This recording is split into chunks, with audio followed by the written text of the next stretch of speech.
ఆరోగ్యశ్రీకి సంబంధించి ఖచ్చితంగా ఏప్రిల్ నుంచి అయితే ఆగిపోయే పరిస్థితి ఉంది. ఇన్సూరెన్స్ అంటున్నారు. అయితే ఇప్పటికే పనులు ఆగిపోయినాయి అన్నటువంటిది సాక్షి రాసుకొచ్చినటువంటి కథనం. నెట్వర్క్ ఆసుపత్రులకు బిల్లులు చెల్లించని చంద్రబాబు ప్రభుత్వం 3,000 కోట్లకు పెరిగిపోయిన బకాయిలు, 500 కోట్లు ఇస్తామని చెప్పి పైసా విదల్చని ప్రభుత్వం ఈ నెల 6 నుంచి ఆరోగ్యశ్రీ ఈహెచ్ఎస్ సేవలు నిలిపేసిన ఆసుపత్రులు సేవలు నిలిచిపోయి 13 రోజులైనా పట్టించుకొని సర్కార్. వైద్యం కోసం తీవ్ర అవస్థలు పడుతున్న పేద మధ్యతరగతి ప్రజలు వైద్యం కోసం అప్పులు చేయాల్సి వస్తుందంటూ పేదల ఆవేదన అంటూ కొంతమంది పేదలకు సంబంధించింది హైలైట్ చేసుకొచ్చారు. కాకినాడకు సంబంధించినటువంటి వింజమూరి సరస్వతి మెట్ల మీద నుంచి జారిపడి నడువెముకలు విరిగిన ప్రైవేట్ ఆసుపత్రిలో సర్జరీకి 1,80,000 అవుతుందన్నారు. డబ్బు పెట్టి చికిత్స చేయించుకోలేని ఆరోగ్యశ్రీ కింద చికిత్స కోసం నగరంలో కార్పొరేట్ ఆసుపత్రికి వెళ్ళి ఆరోగ్యశ్రీ సేవలు నిలిపేసినట్టు అక్కడ చెప్పారు. ఎందుకని ప్రశ్నిస్తే ప్రభుత్వం నుంచి బిల్లులు రావడం లేదన్నారు. సర్పవరం జంక్షన్లోని మరో ఆసుపత్రికి వెళ్తే అక్కడ అదే చెప్పారు. గచ్చెందలేక మందులు వాడుతూ నొప్పిని భరిస్తూ రోజువారీ జీవితాన్ని నిలదీస్తున్నాను.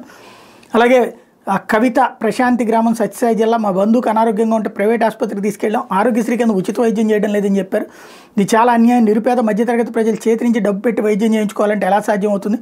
పేదలకు ఆపద బాంధవి ఇలాంటి ఆరోగ్యశ్రీ పథకాన్ని ఏ ప్రభుత్వం వచ్చినా కొనసాగించాలి అన్నటువంటిది. అట్లాగే ఎన్ని నరసయ్య సైరిగాం శ్రీకాకుళం జిల్లా వైద్యం కోసం ఆసుపత్రికి వెళ్ళి ఆరోగ్యశ్రీ కార్డు చూపిస్తే ఈ కార్డు కింద ఉచిత వైద్యం చేయబోమని చెప్తున్నారు. 2 రోజుల నుంచి ఉచితంగా ఆపరేషన్లు ఆపేసామన్నారు. అలాగే చాలామందిని వెనక పంపించేస్తున్నారు. కూలికి పోతే కానీ గడవని బతుకులు మావి, డబ్బులు ఇచ్చి ఆపరేషన్ చేయించుకోవాలంటే ఎలా సాధ్యం అవుతుంది?